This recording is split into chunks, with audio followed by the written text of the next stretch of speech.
Hello दोस्तों, तो आप लोगों का स्वागत है हमारे इस यूट्यूब चैनल पे। तो आज मैं कोई टेक्निकली बात नहीं करने वाला। आज मैं बेसिकली बात करने आया हूँ कि जो भी हमारे पास आगे के 5 मंथ्स बचे हैं, जो कि बहुत ही क्रूशियल है हमारे प्रिपरेशन के लिए, उसको किस तरीके से हैंडल करना है, या फिर इस 5 मंथ्स में आपकी क्या प्लान होना चाहिए जिससे कि आप गेट 22 में अगर देने जाएँ तो आपका एक बेस्ट आउटपुट निकल के आ सके। ठीक है, तो बेसिकली मैंने क्या किया है, हमारे सब्जेक्ट्स को 3 पार्ट्स में डिवाइड किया है। पहला हमारा आएगा बेसिक सब्जेक्ट्स, दूसरा आएगा हमारा कोर सब्जेक्ट्स और तीसरा आएगा हमारे रैंक बूस्टर सब्जेक्ट्स। तो हर एक ब्रांच के अपने अपने कुछ ना कुछ बेसिक सब्जेक्ट होते हैं, कुछ ना कुछ कोर होते हैं और कुछ ना कुछ रैंक बूस्टर होते हैं। हालांकि रैंक बूस्टर सब में कॉमन सब्जेक्ट्स हैं, यानी कि मैथ्स और एप्टीट्यूड। ठीक है, अब मैंने इनको रैंक बूस्टर क्यों कहा है, ये मैं आपको वीडियो के आगे मैं बताऊँगा। ठीक है, तो बेसिक सब्जेक्ट्स अगर मैं इलेक्ट्रॉनिक्स ब्रांच की बात करूँ तो बेसिक सब्जेक्ट्स में आपके आ जाएंगे नेटवर्क, कंट्रोल, डिजिटल और सिग्नल। ठीक है ना। उसके बाद आपके आएंगे कोर सब्जेक्ट्स। कोर सब्जेक्ट्स में आपके आ जाएंगे एनालॉग डिवाइसेस, एनालॉग सर्किट्स और इलेक्ट्रॉनिक डिवाइसेस, कम्युनिकेशन और इलेक्ट्रोमैग्नेटिक फील्ड थ्योरी। ये आपके आ जाएंगे कोर सब्जेक्ट्स। और रैंक बूस्टर में आपके आ जाएंगे मैथ्स और एप्टीट्यूड। ठीक है, अब मैंने क्या किया है, जितने भी स्टूडेंट्स हैं उनको 3 लेवल्स में डिवाइड किया है। पहला लेवल वो आएगा जो प्रिपरेशन जस्ट स्टार्ट करने वाले हैं, यानी कि उनकी 0% प्रिपरेशन है। ठीक है, दूसरा वो आएगा जिनकी लेस देन 40% प्रिपरेशन है। ठीक है, तीसरे वो स्टूडेंट्स आएंगे जिनकी ग्रेटर देन 40% प्रिपरेशन हो चुकी है। तो मैं पहले तीसरे वाले स्टूडेंट्स की बात कर लेता हूँ जिनकी ग्रेटर देन 40% प्रिपरेशन हो चुकी है। तो उन लोगों को मैं बता दूं, आपके पास एक सुनहरा मौका है गेट 22 को अच्छी तरीके से बेस्ट आउटपुट में कन्वर्ट करने का। लेकिन लेकिन लेकिन आपका जो प्लान होना चाहिए अब आगे का 5 मंथ्स का, वो बहुत ही सटीक और बहुत ही एक डिसिप्लिन्ड वे में होना चाहिए। तो मैं आपको बता दूं, सबसे पहले आपको जो भी आपके सब्जेक्ट्स 4, 5, 6 जितने भी कंप्लीट हो चुके हैं, उनकी आपको पार्ट टेस्ट और सब्जेक्ट टेस्ट को कंप्लीट करना है। ये कब तक करना है आपको? अप टू नवंबर स्टार्टिंग या फिर अक्टूबर एंड तक आपको जो भी आपके सब्जेक्ट्स कंप्लीट हो गए हैं उसके क्या करना है, पार्ट टेस्ट और जो सब्जेक्ट टेस्ट होंगे वो कंप्लीट करने हैं। पैरेलली आपके जो भी बेसिक सब्जेक्ट्स और कोर सब्जेक्ट्स हुए उनको कंप्लीट करना है। ठीक है, मैंने क्या बोला, आपके जो भी बेसिक और कोर सब्जेक्ट्स हैं पहले उनको कंप्लीट करना है, और जो भी आपके सब्जेक्ट टेस्ट होंगे, टॉपिक टेस्ट होंगे, उनको भी कंप्लीट करना है अप टू नवंबर के स्टार्टिंग तक। और नवंबर से मिड दिसंबर तक आपको मैथ्स और एप्टीट्यूड ये अच्छी तरीके से सीरियसली होके इनको लेना है। अगर आपने इनको अच्छी तरीके से सीरियसली नहीं लिया ना तो दिक्कत हो जाएगी, मैं बता रहा हूँ। इसलिए मैंने इनका नाम दिया रैंक बूस्टर, क्योंकि यही कहीं ना कहीं आपका जो रैंक है उसको बूस्ट करेंगे। ठीक है, तो मैथ्स और एप्टीट्यूड को आपको अच्छी तरीके से मिड दिसंबर तक अच्छी तरीके से उसे कंप्लीट करना है। ठीक है ना। उसके बाद आपको पैरेलली मल्टीपल सब्जेक्ट टेस्ट भी देने हैं, जो भी सब्जेक्ट्स आपके कंप्लीट होते जा रहे हैं। उसके बाद आपको फुल लेंथ टेस्ट स्टार्ट करना है, जस्ट 1-2 राइट करना है, उससे ज़्यादा नहीं। उसके बाद 15 दिसंबर के बाद या फिर मिड दिसंबर, जब तक आपका मैथ्स और एप्टी हो जाएगा उसके बाद, उससे पहले आपको 1-2 फुल टेस्ट भी लिख देने हैं। ठीक है ना।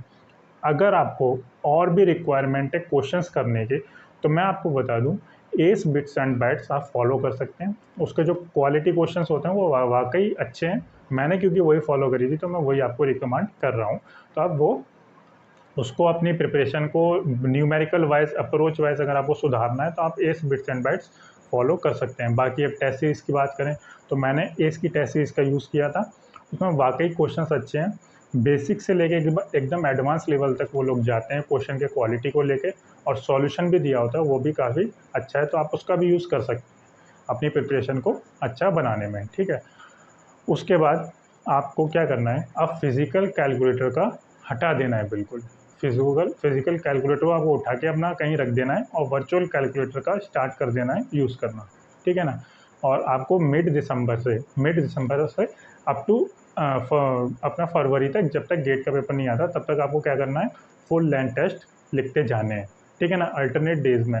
और अल्टरनेट डेज़ में क्यों, जो भी बीच का दिन बचेगा उसमें जो भी आपने फुल लेंथ टेस्ट लिखा उसको क्या करेंगे, एनालाइज़ करेंगे, और आपके सब्जेक्ट्स जो कंप्लीट हो गए हैं उनको रिवाइज़ करेंगे। ठीक है, तो ये तो था आपका जो भी वो उन स्टूडेंट जिनकी 40% से ज़्यादा प्रिपरेशन हो चुकी है। अब मैं उनकी बात करूँगा जिनकी 0% प्रिपरेशन है या फिर जिनकी लेस देन 40% प्रिपरेशन है। तो मैं आपको एक प्रैक्टिकल सिचुएशन तो बता दूँ, आपको ये एक्सेप्ट करना पड़ेगा, चाहे कैसे भी एक्सेप्ट कीजिए, बट ये प्रैक्टिकल सिचुएशन है कि अगर आप अभी स्टार्ट करेंगे और आप नॉर्मल स्टूडेंट हैं, तो वाक़ई सारे सब्जेक्ट्स कवर करना एक बहुत ही हेक्टिक चीज़ है और ना ही शायद हो नहीं पाएगा, मतलब सारे सब्जेक्ट्स कवर नहीं हो पाएंगे। ये मैं बेसिकली आपको एक प्रैक्टिकल सिनेरियो में बता रहा हूँ। बट अगर आप एक्स्ट्रा ऑर्डिनरी हैं तो बात ही अलग है, फिर तो आप अच्छा भी कन्वर्ट कर सकते हैं। लेकिन अगर आप नॉर्मल स्टूडेंट हैं तो सारे सब्जेक्ट्स को कवर करना बहुत ही मुश्किल है, ठीक है। तो आपको क्या करना है, 2 चीज़ें अब इसमें, ये वो स्टूडेंट्स जो कि थोड़ा-सा मतलब किसी कोचिंग का मटेरियल अफ़ोर्ड कर सकते हैं, ठीक है। तो उनके लिए मैं बता दूँ कि एस का ऑफ़लाइन क्रैश कोर्स स्टार्ट हो रहा है हैदराबाद और दिल्ली में। आप उसमें एनरोल कर सकते हैं। पूरा गेट ओरिएंटेड है क्योंकि क्रैश कोर्स है उनका, तो पूरा गेट ओरिएंटेड रहेगा, न्यूमेरिकल अप्रोच आपको समझ आएगा और जो भी वो लोग क्वेश्चंस कराएँगे वो वाक़ई क्वालिटी होंगे, तो आपको कहीं न कहीं पूरा जो गेट का जो फ्रेमवर्क है वो पूरा अच्छी तरीके से समझ आएगा, तो आप उसमें एक एनरोल कर सकते हैं, ठीक है। अब वो स्टूडेंट्स जो सेल्फ स्टडी कर रहे हैं या फिर जो अफ़ोर्ड नहीं कर सकते, तो मैं उनके लिए बता दूँ, आपको अपने बेसिक सब्जेक्ट्स और कोर सब्जेक्ट्स पे ही ध्यान देना है। सॉरी, बेसिक सब्जेक्ट्स और रैंक बूस्टर सब्जेक्ट्स पे ही ध्यान देना है, बाकी कोर को थोड़ा साइड में रखिए, क्योंकि कोर करने जाएँगे तो टाइम कंज्यूमिंग है और शायद वो कुछ समझ ना आए, उनके क्वेश्चंस ना बने, तो आपको कहीं न कहीं मार्क्स निकालने हैं, तो क्वेश्चंस नहीं बनेंगे तो कोई मतलब नहीं है। इसलिए आपको बेसिक सब्जेक्ट्स और रैंक बूस्टर सब्जेक्ट्स को करना है। अब कैसे करना है?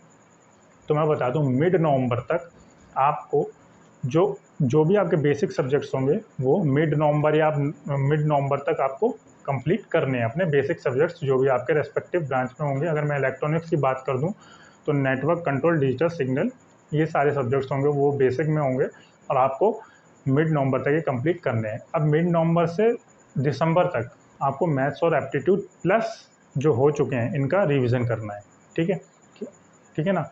तो आपको ये चीज़ें कवर करनी है। उसके बाद पैरेलली आपको साथ में इनके जो भी सब्जेक्ट कवर होते जाएँ, उनका आप टेस्ट सीरीज़ बाय कर लीजिए।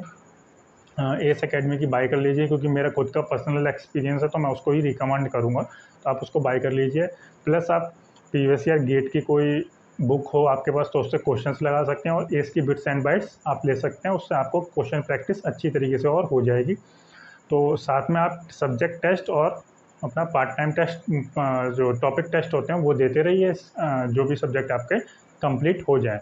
अब दिसंबर से जनवरी या फिर पूरा जो 1 मंथ बचेगा आपका फरवरी तक, उसमें आपको फुल लेंथ टेस्ट देने प्लस रिवीजन करना है। रिवीजन पे आपको सबसे ज़्यादा ध्यान देना है। एक बार को सब्जेक्ट थोड़े कम हो जाएँ, बट आपके जितने सब्जेक्ट हुए हैं वो अगर अच्छे से हो गए तो गेट में एक अच्छे नंबर में आप कन्वर्ट कर पाएँगे, ठीक है ना? ये मुझ पे यकीन कीजिए, जितने सब्जेक्ट हैं आपको उनमें से अच्छा निकालना है।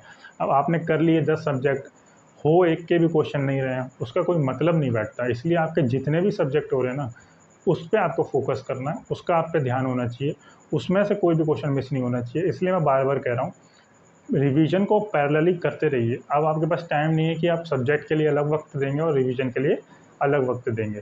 तो जनवरी का महीना भले ही आप 10 टेस्ट दीजिए फुल टेस्ट, बट रिवीजन आपको ज़रूर करना है, रेगुलरली करना है, जब तक गेट का पेपर नहीं आ जाता तब तक, ठीक है?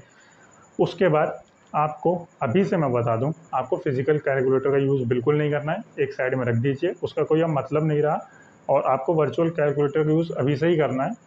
1-2 वीडियोज़ पड़ी भी हैं यूट्यूब पे, आप उनको देख लीजिए और उससे आप अपना वर्चुअल कैलकुलेटर को यूज़ करना सीख लीजिए। तो आपको अभी से उसी का यूज़ करना पड़ेगा, जिससे कि आपके पास, क्योंकि अब उतना समय नहीं है कि वर्चुअल कैलकुलेटर के लिए अलग टाइम दें और पढ़ाई के लिए अलग टाइम दें, तो इसको साथ में ही कर लीजिए, कोई बड़ी बात भी नहीं है, तो हो भी सकता है साथ में। तो इसलिए आप उसको भी साथ में एंगेज कर सकते हैं। बाकी तो सभी से उम्मीद करूँगा कि सभी का गेट 22 का पेपर बहुत ही अच्छा जाएगा, सभी अच्छी रैंक में कन्वर्ट करेंगे और सभी आईआईटी में, अपनी ड्रीम आईआईटी में ज़रूर पहुँचेंगे। तो यही तो मेरी कामना है, मेरी दुआएँ आपके साथ हैं, बस बाकी तो देखते हैं, आपकी मेहनत आपके साथ है, बाकी देखते हैं और उम्मीद करूँगा सबका इस बार अच्छा कन्वर्ट होके आएगा, जो भी मेहनत करें सबकी मेहनत सफल होगी। अब मैं लेता हूँ इस वीडियो से विदा, tata, bye bye, take care.